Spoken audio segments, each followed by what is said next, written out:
വെറും 3 മിനിറ്റിൽ ഷുഗർ നമുക്ക് കുറയ്ക്കാം. ചോറിന് പകരം ചപ്പാത്തി കഴിക്കുന്നത് കൊണ്ട് ഒരു 5-6 ചപ്പാത്തി കഴിച്ചെന്നാൽ ചോറ് കഴിക്കുന്നത് പോലെ തന്നെ ഷുഗർ ലെവൽ കൂടാനിടയുണ്ട്. നമ്മൾ പാലും മുട്ടയും എന്ന് ഒരുമിച്ച് പറയുന്ന ഒരു കാര്യമാണെങ്കിൽ പോലും ഈ പാലിൽ കുട്ടികൾക്ക് മാത്രം എഫക്റ്റീവായിട്ട് ദഹിപ്പിക്കാവുന്ന ഒരു ഭക്ഷണ വസ്തുവാണ് എന്നുള്ളത് മനസ്സിലാക്കുക. ഈ ഷുഗർ കൺട്രോളിലാണോ എന്നുള്ളത് നമുക്ക് എങ്ങനെ മനസ്സിലാക്കിയെടുക്കാം?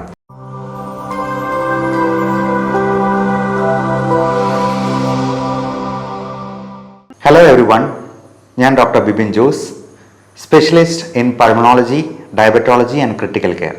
നിങ്ങൾക്ക് ഷുഗർ ഉണ്ടെങ്കിൽ യാതൊരു മരുന്നും കഴിക്കാതെ തന്നെ ഒരു 50 milligram per decilitre blood sugar level ഒന്ന് കുറയ്ക്കണം എന്നുണ്ടോ? ഇൻസ്റ്റൻ്റായി.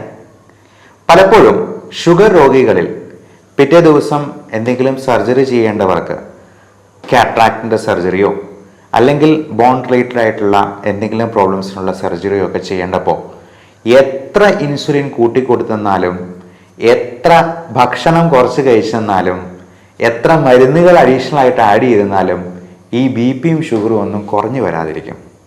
അങ്ങനെയുള്ളവർക്ക് അങ്ങനെ മാത്രം ഷുഗർ ഒന്ന് കുറയ്ക്കാനായിട്ട് ഒരു പ്രത്യേക തരം എക്സസൈസും ഡയറ്റുമാണ് ഞാൻ ഇന്ന് നിർദ്ദേശിക്കുന്നത്.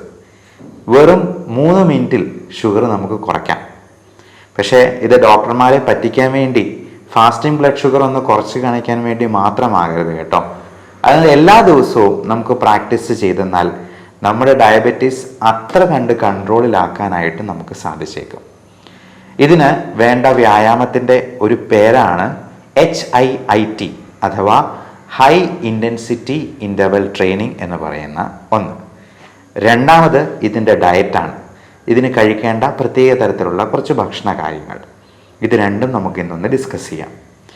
ഈ HIIT എന്ന് പറയുന്നത് ഹൈ ഇൻറ്റൻസിറ്റി ഇൻ്റർവൽ ട്രെയിനിങ് എന്ന് പറയുന്ന സംഗതിയിൽ നമ്മൾ ഉൾക്കൊള്ളിച്ചിരിക്കുന്നത് ഒരു 30 സെക്കൻഡ് നേരത്തേക്ക് നമ്മുടെ ഹാർട്ട് റേറ്റ് ഒരു 140 എങ്കിലും വരെ ഉയരുന്ന രീതിയിൽ നല്ല ഇൻറ്റൻസിറ്റിയിലുള്ള ഒരു വർക്കൗട്ടാണ്. 30 സെക്കൻഡ് എന്ന് പറയുന്നത് അര മിനിറ്റേ ഉള്ളൂ എന്നുള്ളത് നമുക്ക് പ്രത്യേകം ഓർക്കാം. ഈ 30 സെക്കൻഡ് നേരത്തേക്ക് നല്ല ഇൻറ്റൻസിറ്റിയിലുള്ള എക്സസൈസ്, അത് ഒരു സ്കിപ്പിംഗ് ആകാം, അല്ലെങ്കിൽ നല്ല സ്പീഡിലൊന്ന് ഓടുന്നതാകാം, അതല്ലെന്നുണ്ടെങ്കിൽ ഒരു 20 പുഷപ്പ് എടുക്കുന്നതാകാം, അല്ലെങ്കിൽ 20 സ്ക്വാറ്റ്സ് വിത്ത് ജമ്പിങ് അപ്സ് ഇതാകാം. ഇങ്ങനെ എന്തെങ്കിലും ഒരു എക്സസൈസ് വഴി നമ്മുടെ ഹൃദയത്തിൻ്റെ താളക്രമം നല്ല രീതിയിൽ കൂട്ടി ഒന്ന് ട്രെയിൻ ചെയ്ത് നോക്കൂ. അതിനുശേഷം ഒരു 10 മിനിറ്റ് കഴിഞ്ഞ് നമ്മുടെ ഷുഗർ ലെവൽ ഒന്ന് നോക്കിയെന്നാൽ ഉറപ്പായിട്ടും ഒരു 50 മില്ലിഗ്രാംസ് പെർ ഡെസിലിറ്റർ എങ്കിലും കുറഞ്ഞിരിക്കും. അതായത് ഒരു 200 ഷുഗർ ലെവൽ ഉള്ളവർക്ക് ഒരു 150 ആക്കാൻ പറ്റും എന്ന സാരം. അപ്പം നമുക്ക് ഈ സർജറിക്ക് മുൻപായിട്ട്, നമുക്ക് ഓപ്പറേഷന് മുൻപായിട്ട് ഷുഗർ ലെവൽ ഒന്ന് നോർമൽ ആക്കിയെടുക്കാൻ ഒരു വിധത്തിലും സാധിക്കുന്നില്ല എന്നുണ്ടെങ്കിൽ, പ്രത്യേകിച്ചും കാട്രാക്ട് സർജറി പോലുള്ള കാര്യങ്ങളിൽ നമുക്ക് ഈ രീതി ഒന്ന് ഉപയോഗിക്കാവുന്നതാണ്.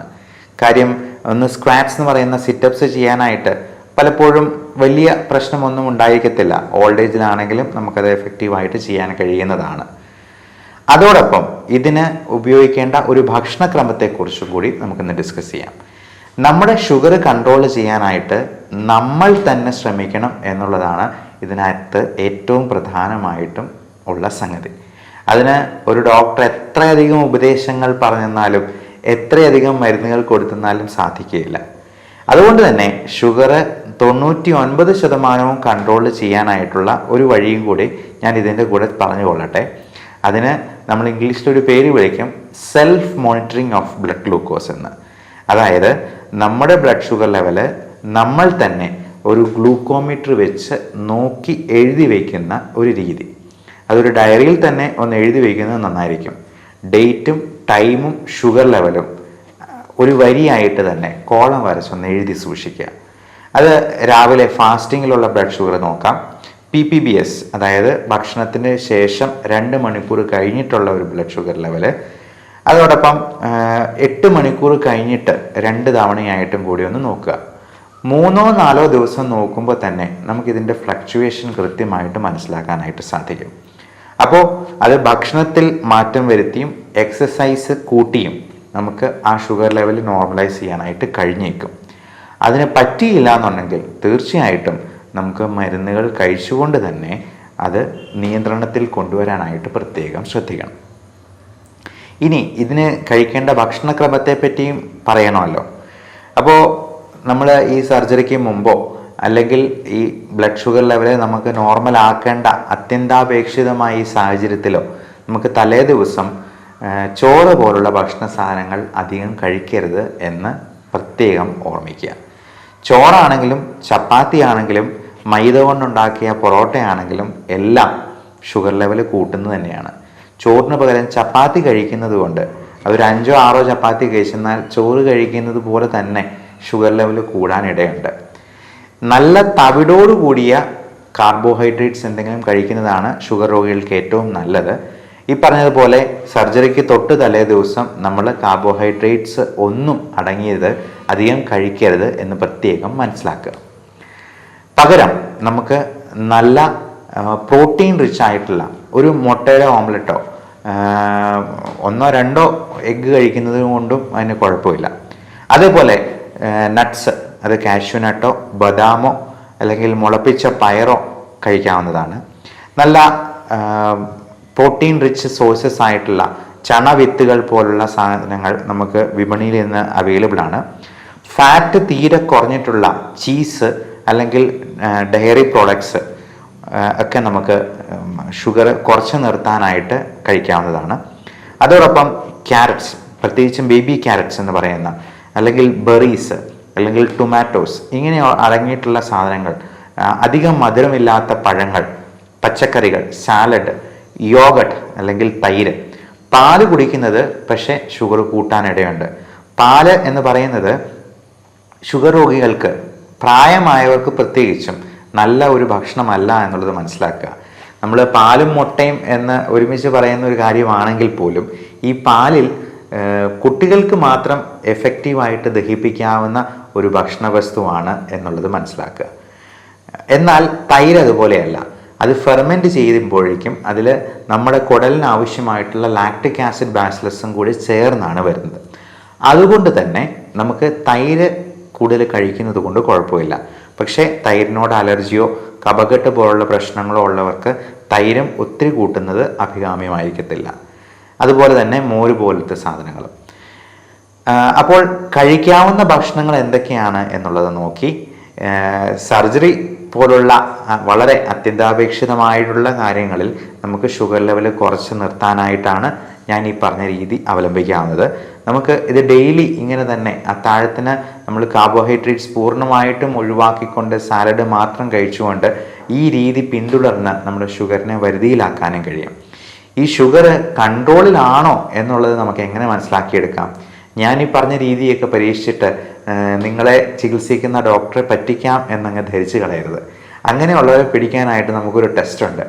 HbA1c എന്നാണ് പറയുക. അത് 3 മാസത്തെ ആവറേജ് ഷുഗർ ലെവലാണ് നമുക്ക് കാണിച്ചു തരുന്നത്. ഈ HbA1c പ്രമേഹമില്ലാത്ത ഒരു വ്യക്തിക്ക് 5.7 താഴെയായിരിക്കും. പ്രമേഹമുണ്ട് എന്നാൽ നല്ല കൺട്രോളിലാണെങ്കിൽ മാക്സിമം ഒരു 7-7.5 വരെ ഈ HbA1c ഉണ്ടാകത്തുള്ളൂ. 7.5ക്ക് മുകളിലാണെങ്കിൽ കഴിഞ്ഞ 3 മാസത്തെ ആവറേജ് ഷുഗർ ലെവല് ഒരു 200-250 മുകളിലാണ് എന്നുള്ളത് ഡോക്ടർക്ക് കണക്ക് കൂട്ടാനായിട്ട് സാധിക്കും. അതുകൊണ്ട് അന്നത്തെ ദിവസത്തെ ഫാസ്റ്റിംഗ് ബ്ലഡ് ഷുഗർ മാത്രം കുറച്ച് കാണിച്ചത് കൊണ്ട് യാതൊരു പ്രയോജനവുമില്ല എന്ന് പ്രത്യേകം ഓർമ്മിപ്പിക്കുന്നു. അപ്പോൾ അങ്ങനെ HbA1c ഒത്തിരി കൂടുതലാണെങ്കിൽ നമുക്ക് ലൈഫ് സ്റ്റൈൽ മോഡിഫിക്കേഷൻ മാത്രം പോരാതെ വരും. അല്ലാത്ത ആളുകൾക്ക് ഒരു 7ൽ താഴെ തന്നെ ഷുഗർ ലെവൽ HbA1c കുറച്ച് നിർത്തിയിട്ടുള്ള ഷുഗർ ലെവലുള്ള ആൾക്കാർക്കാണെങ്കിൽ നമുക്ക് ലൈഫ് സ്റ്റൈൽ മോഡിഫിക്കേഷനിൽ തന്നെ മുൻപോട്ട് പോകുന്നതിൽ യാതൊരു തകരാറുമില്ല. പക്ഷെ അതിന് മുകളിൽ ഷുഗർ ഉള്ളവർക്ക് നമുക്ക് തീർച്ചയായിട്ടും അതിന് ആവശ്യമായ മരുന്നുകളും ചിലപ്പോൾ ഇൻസുലിനും ആവശ്യമായിട്ട് വരും. ഈ ഇൻസുലിൻ ഒരുപാട് ദൂഷ്യവശങ്ങളുള്ളതല്ലേ എന്നുള്ള ചോദ്യം ചോദിക്കുന്നവർക്ക് അഡ്വാൻസ് ആയിട്ട് പറഞ്ഞുകൊള്ളട്ടെ, ഇൻസുലിൻ എന്ന് പറയുന്നത് നമ്മുടെ ശരീരത്തിൽ നോർമലി ഉൽപ്പാദിപ്പിക്കുന്ന ഒരു ഹോർമോണാണ്. അത് കുറഞ്ഞു പോകുന്നത് കൊണ്ടോ അല്ലെങ്കിൽ അതിനെ നമ്മുടെ സെൽസിനെ എഫക്റ്റീവായിട്ട് യൂട്ടിലൈസ് ചെയ്യാൻ പറ്റാതെ വരുന്നത് കൊണ്ടാണ് നമുക്ക് ഷുഗർ കൂടുന്നതും ഡയബറ്റീസ് എന്ന് പറയുന്ന അവസ്ഥാവിശേഷം ഉണ്ടാകുന്നത്. അപ്പോൾ ഇൻസുലിൻ പുറമേ നിന്ന് സപ്ലിമെൻ്റ് ചെയ്യുന്നതിന് യാതൊരു തകരാറുമില്ല. അത് കൃത്യമായിട്ട് എടുക്കേണ്ടവരിൽ എടുക്കുക തന്നെ വേണം എന്നുള്ളതും പ്രത്യേകം മനസ്സിലാക്കുക. അപ്പോൾ ഈ ഇൻഫർമേഷൻ നിങ്ങൾക്ക് ഉപകാരപ്രദമെന്ന് തോന്നുന്നെങ്കിൽ പ്രമേഹ രോഗികളായിട്ടുള്ള നിങ്ങളുടെ ബന്ധുക്കൾക്ക് അയച്ചു കൊടുക്കുക, ഷെയർ ചെയ്യുക. പ്രായമായ നിങ്ങളുടെ പേരൻസിന് 2 പേർക്കും ഡയബറ്റീസ് ഉണ്ടെങ്കിൽ മക്കൾക്കും ഡയബറ്റീസ് വരാനുള്ള സാധ്യത 80% എന്നുള്ളതും പ്രത്യേകം മനസ്സിലാക്കുക. അതുകൊണ്ട് ഈ രീതി നിങ്ങൾക്ക് ഇപ്പോൾ തന്നെ തുടങ്ങാവുന്നതാണ്. പലപ്പോഴും മണിക്കൂറുകളോളം ജിമ്മിൽ ചെലവഴിക്കാനായിട്ട് നമുക്ക് പറ്റിയെന്ന് വരത്തില്ല. അപ്പോൾ ഷുഗർ ലെവൽ കുറയ്ക്കുന്ന രീതിയിലുള്ള ഭക്ഷണം അറ്റ്ലീസ്റ്റ് ഡിന്നറിനെങ്കിലും നമുക്ക് അങ്ങനെ ആക്കാനായിട്ട് ശ്രമിക്കുക. ഈ പറയുന്ന മണിക്കൂറുകളോളം ജിമ്മിലുള്ള വ്യായാമം ഇല്ലാതെ തന്നെ നമുക്ക് ഇൻ്റർവെൽ ഇട്ടുകൊണ്ട് തന്നെ ഈ HIIT നമുക്ക് ജീവിതത്തിൽ പകർത്തിക്കൊണ്ട് നമ്മുടെ ഷുഗർ കുറച്ച് നിർത്താനും അതോടൊപ്പം നമ്മുടെ വെയിറ്റ് റെഡ്യൂസ് ചെയ്ത് നിർത്താനായിട്ടും പ്രത്യേകം ശ്രദ്ധിക്കുക. ഇപ്പോൾ മാൽന്യൂട്രീഷൻ അല്ല, മോൾ ന്യൂട്രീഷനാണ് മിക്ക രോഗങ്ങൾക്കും കാരണം. അതായത് പോഷകാഹാരത്തിൻ്റെ കുറവല്ല, പോഷണം കൂടിപ്പോയതുകൊണ്ടുള്ള പ്രശ്നങ്ങളാണ് പലരിലും അസുഖങ്ങൾ ഉണ്ടാക്കുന്നത് എന്ന് നമുക്ക് എല്ലാവർക്കും അറിവുള്ളതാണ്. So everyone stay healthy. ഈ വിഷയത്തെപ്പറ്റി എന്തെങ്കിലും സംശയങ്ങളുണ്ടെങ്കിലോ ടെലിമെഡിസിൻ ആവശ്യമുള്ളവർക്കോ ഈ കാണുന്ന നമ്പറിൽ വാട്സപ്പിൽ ബന്ധപ്പെടാവുന്നതാണ്. 9567710073 എന്ന നമ്പർ നോട്ട് ചെയ്ത് വയ്ക്കാവുന്നതാണ്. Thank you.